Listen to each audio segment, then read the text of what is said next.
Hi, I'm Paul Merriman, and welcome to one of the many parts to a series called Boot Camp. In this series, the idea is to take you up to a fork in the road, and there really are only a handful of them, and help you decide whether you should be all in equities or all in fixed income or some combination. Decide whether you should be in individual stocks, or maybe you want to be in a mutual fund, and maybe you want to be in an index fund instead of an actively managed funds. Every one of those forks in the road have an impact on what you end up making at the end of your lifetime of investing. Our hope is that we can help you make better decisions. Some of these forks in the road can be just a tiny bit complex. And maybe that could be said about the one I want to talk about today. And we talk about it under the umbrella topic of the ultimate buy and hold portfolio. Now, we started talking about this and writing about it and podcasting about it in about 1995.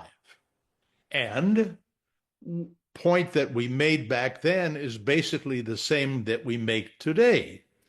And that is, one, there are a number of equity asset classes that, according to the academics, qualify.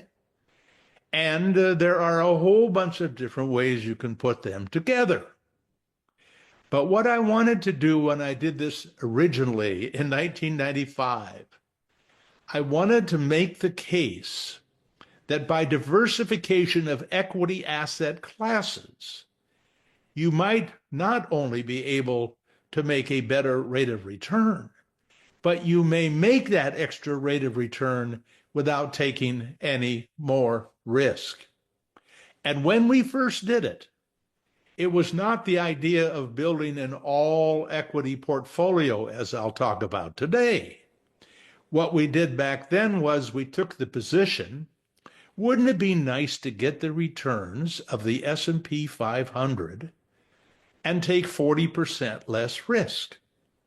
And what we showed them was a 60% equity and 40% fixed income portfolio, and the 60% equity portion was divided into tenths. So it was 10 6% positions. And then, of course, the fixed income. And at the end of the day, we showed them the return was about the same, whether you invested in the S&P 500 or you invested in the 10 equity asset classes plus 40% fixed income. Now, today, if we did that study, it would be about 30% or 35% fixed income. But why we changed and went all equity is because what people were hearing when I called it the ultimate buy and hold strategy, which, by the way, was really, I don't mean that it was tongue in cheek, but there's no way that I know what the ultimate is in terms of a buy and hold strategy. I just wanted to show the implications of all equity diversified over 10 different equity asset classes, and what that return was compared to the S&P 500. But I didn't think people would get it if I just said, if you put your money in the S&P 500, you got X, and if you invested in 10 different equity asset classes, you would have gotten X plus. I'm not sure people would have believed it. I'm not sure people would have believed how the little changes in this portfolio as I go along will show you how unique this whole idea of diversification can be. We all believe in it when it comes, I say all, most of us believe in it. When it comes to investing in the S&P 500, we want to have 500 companies and we don't want to bet on any one. It might be Enron. On the other hand, in the portfolio that I'm going to show you today, there could be as many as 12,000 different companies in that portfolio. And that diversification pays off royally, as you will see. So now I'm going to take you to the first PowerPoint where I am going to show you the ultimate buy and hold portfolio, one tiny step at a time. So here we are, table A1A. And I want to just tell you what's on this page. You'll see we have three actual tables here, and I want to actually start at the one at the bottom.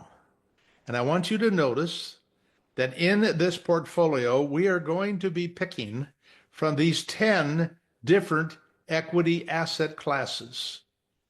Now, we're going to keep this simple here, and in essence, take a position in each of those asset classes. But we're going to start in what we'll call portfolio one. I'm not recommending this as a portfolio for you, although lots of people have that as their portfolio. Then when we move to portfolio two, we're going to have large cap value added, 10%. Then small cap blend. By the way, the S&P 500 is a blend of growth and value, even though it's the growth that drives it. As we know from the big 7 companies last year represented 53% of the rise in the S&P 500. It's growth. In the large cap value, you've gotten rid of the growth and you're living with just value in that particular equity asset class.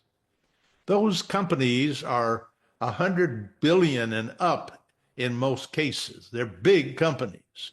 When we get to the small cap blend, SCB, it too is a combination of growth and value, but they're tinier companies. They're 3, 4, 5, $6 billion in capitalization. In other words, if you multiplied the number of shares times the price in the market, that would be the worth of those companies.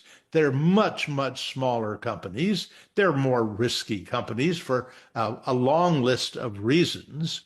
And as we know from discussions of this topic before, that the small cap companies make more money, and you'll see that at work here.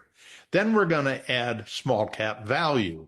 It is the if you want to call an equity asset class the gold ring, historically that is where the highest returns have been. Small cap value. Get rid of the small growth companies and only hold those small companies that are, for some reason, out of favor. Sell for lower PE ratios or sell for a higher book to market ratio. Then we go to the REITs, real estate investment trusts.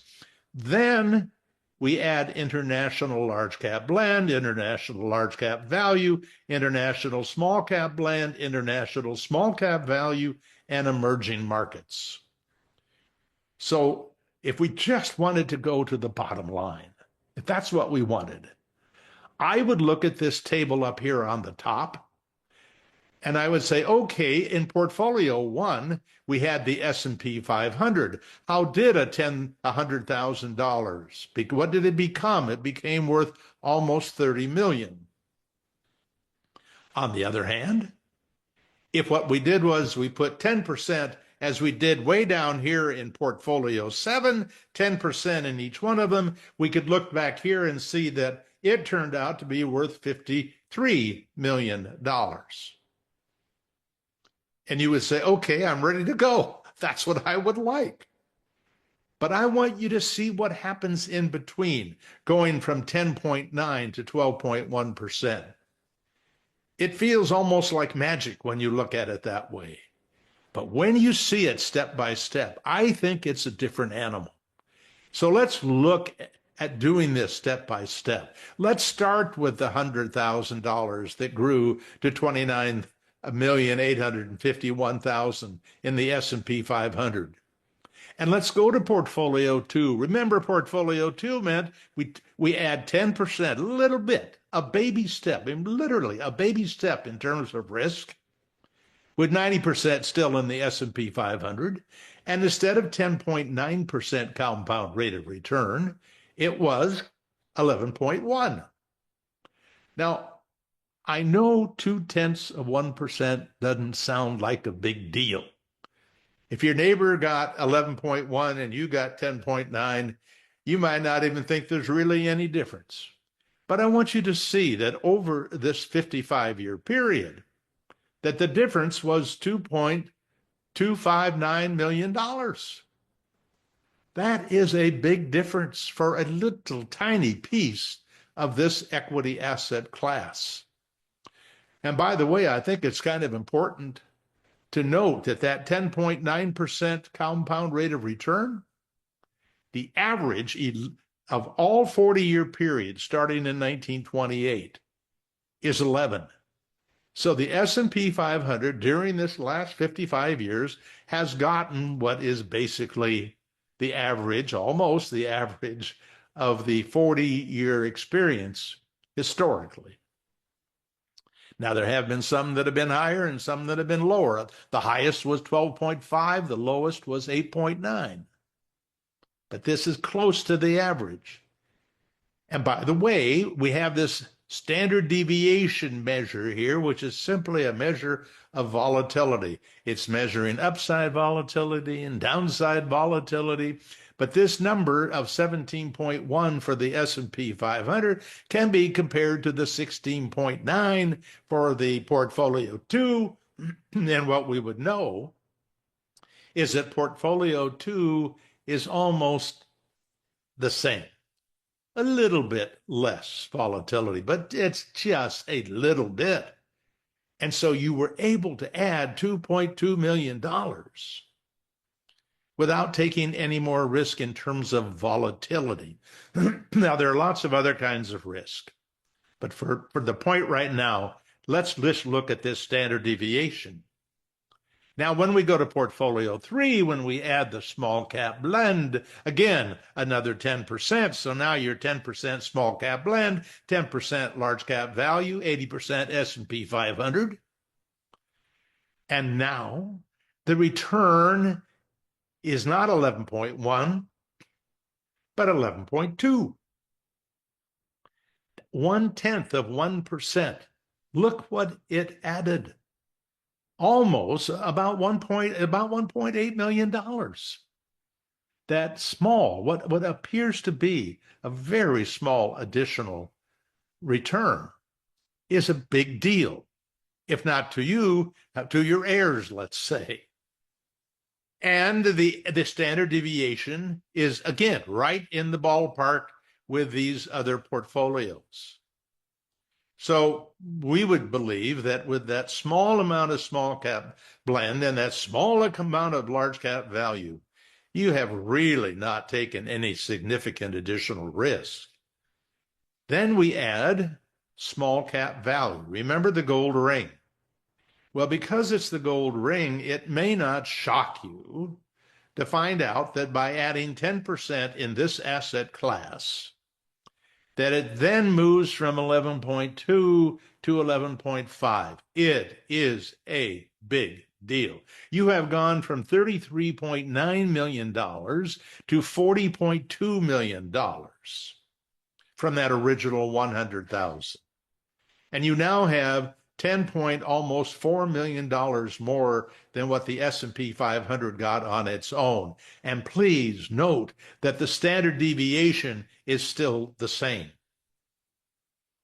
Now, we know that small cap value is more risky. Small cap blend, large cap value, they are all more risky than the S&P 500. But this is not so different than when you are building a portfolio of 500 companies. You're putting big, less risky companies together with some companies that are much, much smaller. They may not be tiny. They may be big companies, but they're small compared to Microsoft or NVIDIA or somebody. And so you are taking advantage of the same value of the diversification within the S&P 500, but we now have more than